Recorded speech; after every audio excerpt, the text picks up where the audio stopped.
அனைத்து நல்லுள்ளங்களுக்கும் வணக்கம். நான் உங்கள் ஆர்கே பேசுகிறேன். விக்மா சோம்போட நெக்ஸ்ட் சேனல். வழக்கமாக உலக செய்திகள். இன்றைய சிறப்பு செய்திகள். ஈரான் அமைதி ஒப்பந்தத்தில் இரு நாடுகளும் கையெழுத்திட்டது. 14 அம்ச கோரிக்கையை வெளியிட்டிருக்காங்க.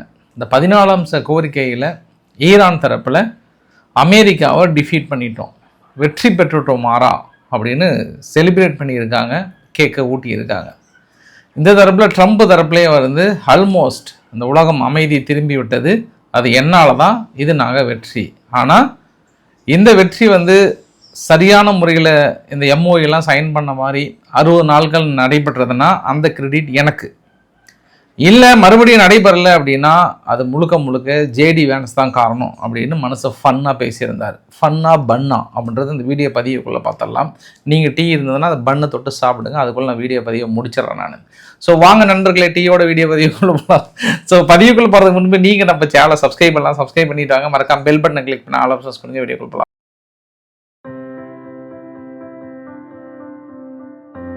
உங்களுக்காகவே ஒரு பிரத்யோக வீடியோ பதிவு இது. இந்த பிரத்யோக வீடியோ பதிவில் ட்ரம்ப் அவர்கள் பக்கத்தில் பாருங்கள், மேக்ரன் அவர்களும் இந்த பக்கம் மேக்ரன் அவருடைய பாட்டியும் உட்காந்துருக்காங்க. நடுவில் மனுஷன் அமைதி ஒப்பந்தத்திற்கான கையெழுத்துறாரு. அந்த எம்ஓயு அக்ரிமெண்ட்டில் ஆல்மோஸ்ட் ஒரு 14 அம்ச கோரிக்கையை சைன் பண்ணுறாங்க.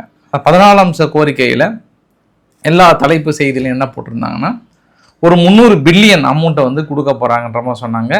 இந்திய மதிப்பில் ஒரு 28 லட்சம் கோடி அப்படின்ற மாதிரிலாம் சொல்லியிருந்தாங்க. சரி, அது எல்லாத்தையும் தான் நம்ம பார்க்க போகிறோம். அவசரப்படாதீங்க அப்படின்னு நினச்சிட்டேன் நான். ஏன்னா எல்லா செய்தி சேனலும் சொன்னாங்க, அதுதான் ஈரான் தரப்புலேயே பேசியிருந்தாங்க. ஸோ இவர் இங்கே சைன் பண்ணும்போது அதே நேரத்தில் பெசஸ்கியன் அவர்கள் அங்கே ஈரானில் உட்காந்து சைன் பண்ணுறாரு. அவரும் தனது எக்ஸ் தளத்தில் வெளியிடுறாரு. வெளியிட்டதுக்கப்புறம் ஒட்டுமொத்தமாக பிரான்ஸ் அதிபர் மேக்ரன் அவர்கள் கையை கொடுத்து பாராட்டு, இந்த உலகமே அமைதி பெற்று விட்ட தலைவா, நீ ஜெயிச்சிட்டிங்க, உங்களுடைய வெற்றி தான் அந்த உலகத்துக்கு தேவை, மாறா நீ ஜெயிச்சிட்ட, மாறா நீ ஜெயிச்சிட்ட அப்படின்னு கண்ணீர் விட்டு அழுதுரு அப்படின்ற மாதிரிலாம் சொல்லியிருப்பாங்கன்னு நினைக்கிறேன் நான். பட் அந்த அளவுக்குலாம் இல்லை. அங்கே உடனே கொஞ்சம் நேரம் கழித்து ஷபாக் ஷெரீப் அவர்கள் தனது எக்ஸ்தலத்தில் இந்த வரலாற்று சிறப்பு மிக்க நான் ஒப்பந்தத்தை பெரிய அளவுக்கு பார்க்குறனாரு. அதுக்கப்புறம் நைட்டு டின்னர்லாம் முடிச்சுட்டு மனுஷன் கிளம்புறாரு அப்படின்ற மாதிரி போட்டிருந்தாங்க யார், ட்ரம்ப் தரப்புல இருந்து. இப்போ நமக்கு அதெல்லாம் முக்கியம் கிடையாது. அந்த 14 அம்ச கோரிக்கையில் இஸ்ரேலுக்கு என்ன செக் வைத்திருக்காங்க அதுதான் ரொம்ப முக்கியம். இஸ்ரேல் இந்த திட்டத்தை செயல்படுத்த விடுமா விடாதா, அப்படி விடலைன்னா அவங்க தனிமைப்படுத்தப்படுவாங்களா, அனைத்திற்குமான விடைகள் தான் அந்த 14 அம்ச கோரிக்கையில். பாயிண்ட் நம்பர் 1, இரு தரப்பிலும் லெபனான் உட்பட அனைத்து களமுனையிலும் நிரந்தர போர் நிறுத்தம் அமலுக்கு வருகிறது. அப்போ லெபனானில் இனி தாக்குதலே நடத்தக்கூடாது அப்படின்னு சொல்லிட்டாங்க. பாயிண்ட் நம்பர் 2, ஈரான் சொத்துக்களை விடுவிப்பது மற்றும் யுஎஸ் ஐஏஏ உள்ளிட்ட அனைத்து தடைகளையும் நீக்குவதை பற்றி பேச்சுவார்த்தை நடத்த போகிறாங்க. இதை நான் இன்னொரு குறிப்பு சொல்ல விட்டுட்டேன். இது 30 முதல் 60 நாட்களுக்குள் நடைமுறையில் வரும் சூழல்களை பொறுத்து, அதுதான் ரொம்ப முக்கியம்.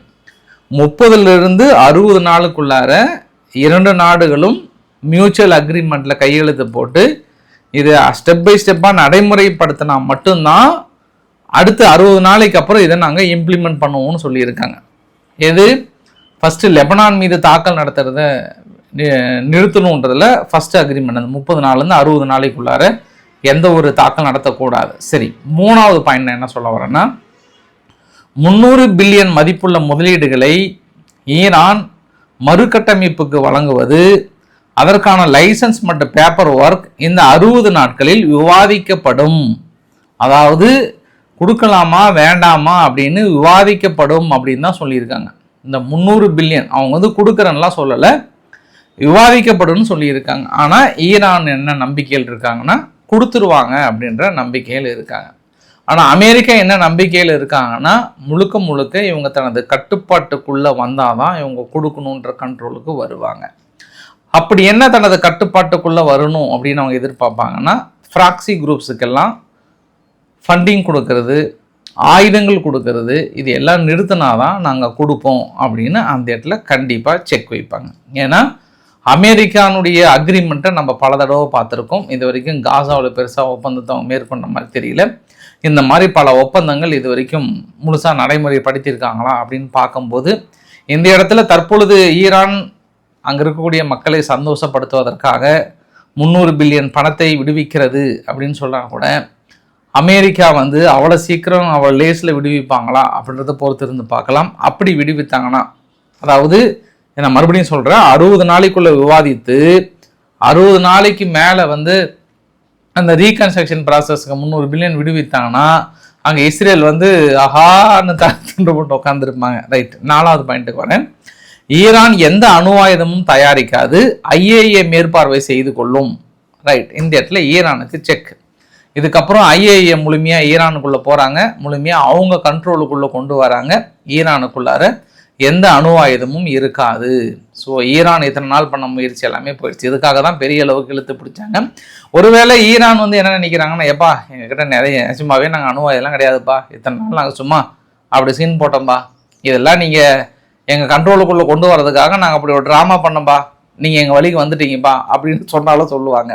ஏன்னா ஈரான் இதுவரை எங்ககிட்ட அணு ஆயுதங்கள் கிடையாது, அப்படி ஒரு சூழ்நிலையும் கிடையாது, மக்கள் பயன்பாட்டிற்கு மட்டுமே நாங்கள் செறிவூட்டப்பட்ட அணு ஆயுதத்தை வைத்திருக்கிறோம் அப்படின்னு இத்தனை நாள் சொல்லிட்டு இருக்கிறாங்க.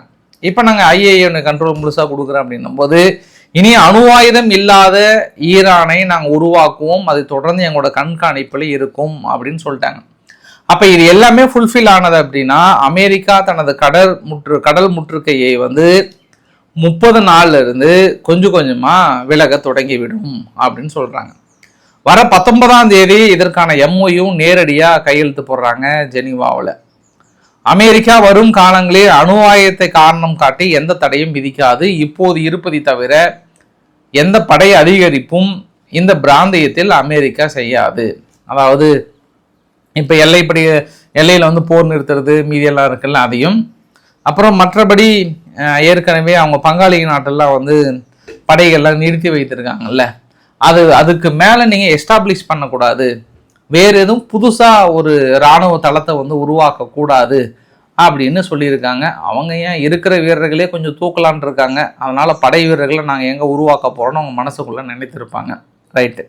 பாயிண்ட் நம்பர் 8 என்ன அப்படின்னா, வெளிநாட்டு தடையில் உள்ள ஈரான் பணத்தை ரிசர்வ் பேங்க் ஆஃப் தெஹ்ரான் கையாள உண்டான பேப்பர் ஒர்க்கை உடனடியாக துவங்குறன்னு சொல்லியிருக்காங்க. அது கிரெடிட் பண்ணுறாங்களா இல்லையான்றதை இன்னும் அவங்க MOUவில் முழுசாக சொல்லலை அவங்க. பாயிண்ட் நம்பர் 9, இந்த MOU ஒரு சரியாக வந்து செயலாற்றலை அப்படின்னா இரு தரப்பிலும் குழுவை அமைத்து அந்த திட்டங்களை செயல்படுத்துறதுக்கான வழிவகை செய்கிறாங்க. அதே மீறி செயல்னா தான் அடுத்த பிரச்சனைக்கு போகிறாங்க. அதனால் ஒரு குழு வந்து தனிப்பட்ட முறையில் செயல்படுத்துகிறாங்க. பாயிண்ட் நம்பர் 10, வெள்ளிக்கிழமை முதல் 60 நாள் பேச்சுவார்த்தை தொடங்குகிறது. ஏன்னா இப்போ 30 நாள் முடிச்சிட்டாங்க, 60 நாள் ஸ்டெப் பை ஸ்டெப்பாக கொண்டு வருவாங்க.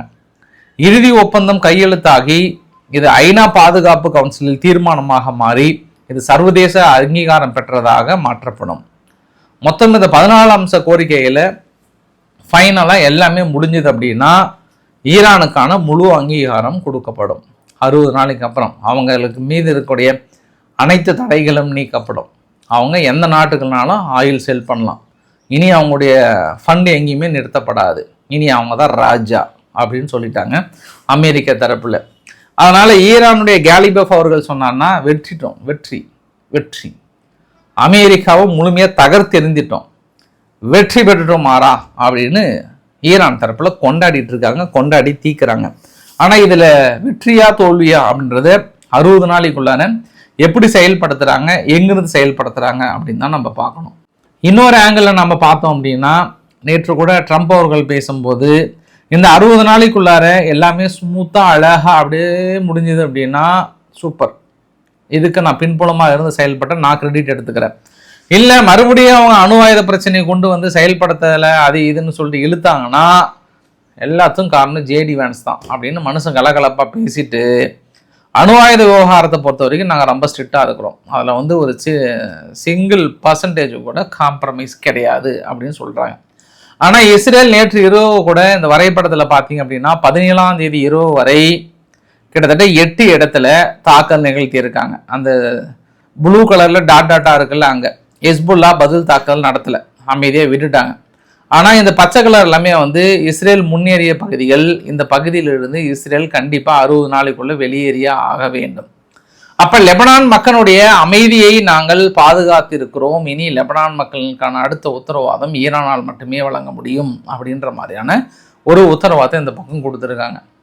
இப்போ இஸ்ரேலுடைய சேனல்லாம் வந்து பழைய ட்வீட்டெல்லாம் எடுத்து போட ஆரம்பிச்சிட்டாங்க. என்ன பழைய ட்வீட்டெல்லாம் போட ஆரம்பிச்சிட்டாங்கன்னா, மார்க்கோ ரூபியோ அவர்கள் அந்த வார் ஸ்டார்ட் பண்ணும்போது இனி அவங்க கிட்ட ஆயுதங்களே இல்லாத ஒரு சூழ்நிலை, பாலிஸ்டிக் மிசைல் ப்ரொடக்ஷனே இல்லாமல் பண்ணணும், அதுதான் இந்த கோல் ஆஃப் வார் அப்படின்னு சொன்னார். அது நடந்து விட்டதா? ட்ரம்ப் அவர்கள் ஒன்லி இந்த வாரோட நோக்கம் வந்து ரிஜிம் சேஞ்ச் அப்படின்னாரு. அது நடந்து விட்டதா அப்படின்னா, ட்ரம்ப் இன்னைக்கு ஆலோசனையே ரிஜிம் சேஞ்ச் நடந்துருச்சு, பழைய தலைவர்கள் இறந்து போயிட்டாங்க, புதிய தலைவர்கள் வந்து இருக்கிறாங்க, அதுதான் நான் சொன்ன ரிஜிம் சேஞ்ச், வேற என்ன உங்களுக்கு தேவை அப்படின்ற மாதிரி வந்து சொல்லியிருக்காங்க. அது இல்லாமல் தொடர்ந்து ரோஸ் ஆட்டம் நிறுவனம் வந்து இந்த புஷீர் அப்படின்ற ஒரு அணு உலைகள் பக்கத்தில் தாக்கல் நடத்தும் போது அங்கே இருக்கக்கூடிய ஊழியர்கள் வந்து கிளம்பி போயிட்டாங்க. அதுக்கப்புறம் மறுபடியும் அவங்க திரும்பி வராங்க. ஒரு ஸ்டேட்மெண்ட் வந்து தொடர்ந்து போயிட்டே இருக்கு. ஈரான் கிட்ட இருக்கக்கூடிய என்ரிச் பண்ண அணு நிலைன்னு வருது பாருங்க, என்ரிச் பண்ண அந்த கேக், எல்லோ கேக் இருக்கு இல்லையா, அது ரஷ்யா கிட்ட கொண்டு போயிட்டாங்க அப்படின்றாங்க. ரஷ்யா ஒரு சட்டன் பீரியடில் திருப்பி ரிட்டர்ன் கொண்டு வந்துட்டாங்க அப்படின்றமா சொல்கிறாங்க. பட் அதுதான் நேற்று ட்ரம்ப் அவர்கள் சொல்லும் போது, சப்போஸ் இனி யாராவது அணு ஆயுதத்தையோ மற்ற எதாவது சேல்ஸ் பண்ணணும்னு நினச்சாங்கன்னா, இவங்க விலைக்கு வாங்கணும்னு நினச்சாலும் அந்த நாடுகள் மீதும் கடுமையான பொருளாதார தடைகளும் கடுமையாக தாக்குதலுக்கு உள்ளாக்கப்படும் என்பதையும் அந்த நாடுகள் மறந்து விடக்கூடாது அப்படின்றாங்க. அப்போ அது ரஷ்யாவை பார்த்து சொல்லப்பட்ட வார்த்தையா அப்படின்றதையும் பார்க்க முடிகிறது. ஏன்னா ரஷ்யாவுடைய 200 ஒர்க்கர்ஸுக்கு மேலே அந்த புஷீர் நியூக்ளியர் பவர் பிளான்ட்டில் மறுபடியும் வந்து உக்காந்துருக்காங்க, மறுபடியும் வந்து செயல்பட துவங்கிட்டாங்க. இது எல்லாமே முழுக்க முழுக்க ஐஏஇனுடைய கட்டுப்பாட்டுக்கு வருகிறதுன்றாங்க. அப்போ ஏற்கனவே ட்ரம்ப் அவர்கள் என்ன சொன்னார்னா, யாரை பார்த்து, ஒபாமாவை பார்த்து, இவர் ஃபண்டு ரிலீஸ் பண்ணதுனால தான் இன்றைக்கி ஈரான் இந்த அளவுக்கு இருக்குது, எல்லாத்தையும் அடிச்சிட்ருக்காங்க, அவரை பார்த்து உலகமே சிரிக்குதுன்றாங்க. இப்போ அவங்க என்ன கேட்குறாங்கன்னா, இப்போ நீ ரிலீஸ் பண்ண போறியா 60 நாளைக்கு அப்புறம் 300 பில்லியன் பணம், இதை பார்த்து உலகமே சிரிக்காதா அப்படின்னு கேட்குறாங்க. ஏன்னா நீ தான்ப்பா ட்வீட் போட்டிருக்கிற அப்படின்னு போட்டிருக்காங்க. நீ பணம் கொடுக்கறனால தான் அவங்க வந்து அணு ஆயுதத்தை வளர்த்திருக்காங்கன்னு சொல்கிறாங்களே, இது நீ ஏற்றுக்கிறியான்னு சொல்கிறாங்க. பட் இனியும் அவங்க வந்து ஐஏஏ கண்ட்ரோல் வராங்க. ஆனால் இஸ்ரேலுக்கு என்ன ஒரு பெரிய ட்ராபேக் அண்ட் லாஸ் அப்படின்னா, அவங்க என்னெல்லாம் வாட்ச் பண்ணுவாங்கன்னா, இஸ்ரேலுடைய கோரிக்கை மெயினாக என்ன, அணு ஆயுதம் இருக்கக்கூடாது. சரி, ஓகே, ஐஏஏ டீம் வந்து இன்சார்ஜ் எடுத்துக்குது, ஃபர்ஸ்ட் அவங்க சக்ஸஸ் பண்ணிட்டாங்க. இரண்டாவது சக்ஸஸ் என்ன அப்படின்னா, ப்ராக்சி குரூப்புக்கு வந்து ஈரான் சப்போர்ட் பண்ணக்கூடாது, ஹவுதிகளுக்கோ ஹமாஸுக்கோ ஹெஸ்புல்லாவுக்கோ சப்போர்ட் பண்ணக்கூடாது, ஆனால் ஆதரவு கொடுக்கலாம்ல. இப்போ ஃபார் அன் எக்ஸாம்பிள், இப்போ ஹவுதி வந்து ஹவுதின்ற பாருங்கள், சவுதி அரேபியா வந்து நீங்கள் ஹமாஸ் மீது தாக்கல் நடத்தும் பட்சத்தில் எதிர்ப்பு தெரிவிக்கிறாங்க. நீங்கள் அங்கே இருக்கக்கூடிய சட்டங்களை ஃபாலோ பண்ணுங்கள், அமைதி ஒப்பந்தத்தை மீறி அதை ஏன் தாக்கல் நடத்துறீங்க, அந்த மாதிரியான ஆதரவு கொடுக்கலாம். ஆனால் நேரடியாக ஃபண்டிங் சோர்ஸை வந்து கொடுக்கக்கூடாதுன்ற மாதிரி வந்து சொல்கிறாங்க இஸ்ரேல் தரப்பில். அது எந்த அளவுக்கு இம்ப்ளிமெண்ட் பண்ணுவாங்கன்னு தெரில. முதல்ல இஸ்ரேல் லெபனான்லேருந்து வெளியேறுமா அப்படின்னா கண்டிப்பாக அவங்க வெளியேறி தான் ஆகணும், அது அவங்க தலைவிதி. அவங்க ஏன்னா சொல்லலாம் அவங்க பேருக்கு, அமெரிக்கா எங்கள் நாடு அல்ல, அமெரிக்காவுடைய ட்ரம்ப் எங்கள் அதிபர் அல்லன்னுலாம் சொல்லலாம். பட் அமெரிக்கா இல்லாமல் இஸ்ரேல் இல்லை, இஸ்ரேல் இல்லாமல் அமெரிக்கா இல்லை அப்படின்னா இஸ்ரேல் இல்லாமல் அமெரிக்காலாம் இருந்துடும். பட் அமெரிக்கா இல்லாமல் தான் இஸ்ரேல் இல்லை. அதனால் நிறையா அவர்கள் வழியெல்லாம் வந்துடுவாங்க. ஆனால் இவங்க அந்த ப்ராக்சி குரூப்பை கட் பண்ணி கொடுக்குறாங்க. இதில் ஒரே ஒரு ஃபெயிலர் என்ன அப்படின்னா, ஈரான் வந்து பாலிஸ்டிக் ஏவுகணைகளை வந்து நெருக்கடிகளை கொடுத்து அந்த தயாரிப்பை குறைக்க முடியுமான்னா குறைக்க முடியாது, கண்டிப்பாக குறைக்க முடியாது. ஆனால் இந்த 60 நாளைக்கு அப்புறம் சப்போஸ் இவங்க அணு ஆயுதமே தயாரிக்காமல் ஒன்றும் பிரச்சனை இல்லைன்னு ஒதுங்கிட்டு அடுத்த கட்டத்தை நடந்திருந்தாங்க அப்படின்னா, ஈரான் மாதிரியான வளர்ச்சி இருக்கிற ஒட்டுமொத்த அரபு நாடுகளையும் தூக்கி சாப்பிட்ருவாங்க. சவுதிலாம் என்ன சவுதி தூக்கி உரம் போட்டுருவாங்க அந்த பக்கம். ஏன்னா ஈரானுடைய வளர்ச்சி அந்த அளவுக்கு ஒரு முழுமை பெறும். ஏன்னா அவங்க கிட்ட அந்த அளவுக்கான வளங்கள் இருக்கிறது. இத்தனை நாள் இந்த தடைகள்லே இந்த அளவுக்கு அவங்க வளர்ந்துருக்கிறாங்க. தடைகள்லாம் நீக்கி முழுமையான ஏற்றுமதியை உறுதி செய்யும் பட்சத்தில் ஈரானுடைய வளர்ச்சி வந்து மிகப்பெரிய அளவுக்கு இருக்கும். ஆனால் அதற்கு அவங்களுடைய அரசியல் நிலைப்பாடிலிருந்து எல்லாமே அமெரிக்கா தலையிடுன்ற மாதிரி வந்து சொல்லியிருக்காங்க. எல்லாமே பாஸ் இந்த 60 டேஸில் என்னென்ன இம்ப்ளிமெண்ட் பண்ண போகிறாங்க, என்னென்ன பண்ணாமல் விடுறாங்கன்றதை நம்ம பொறுத்திருந்து பார்க்கலாம். அதி முக்கியத்துவம் வாய்ந்த இந்த ஒரு ஒப்பந்தத்தை நம்ம எப்படி செயல்படுத்த போகிறாங்கன்றதையும் பார்த்துக்கலாம். நம்ம அடுத்த பதிவில் உங்கள் ரவிக்குமார் சோமு சேனலில் நான் ரஷ்யாவை பற்றின தகவல்களை உங்களுக்கு அளிக்கிறேன். அதை தாண்டி ஒரே ஒரு பதிவு, இந்த வீடியோ பதிவு சீனாவிலேருந்து வெளியிட்டிருந்தாங்க. 6000 கிலோ எடையுள்ள உலகின் அதிக கனரக ட்ரோன் ஒன்றை தயாரித்திருக்கிறாங்களாம். 2000 கிலோ வரைக்குமே இது தாங்குமா, விமானி இல்லாமல் ஓரிடத்திலிருந்து மற்றொரு இடத்துல ஆட்களையும் பொருட்களையும் கொண்டு செல்வதற்கு உதவுமா. மணிக்கு 550 கிலோமீட்டர் வேகத்தில் செல்லுமா. ஒரே நேரத்தில் 4000 கிலோமீட்டர் பயணிக்குமா. சோதனை ஓட்டத்தில் 7600 கிலோமீட்டர் வரைக்கும் எந்த இடையூறும் இல்லாமல் சென்றது.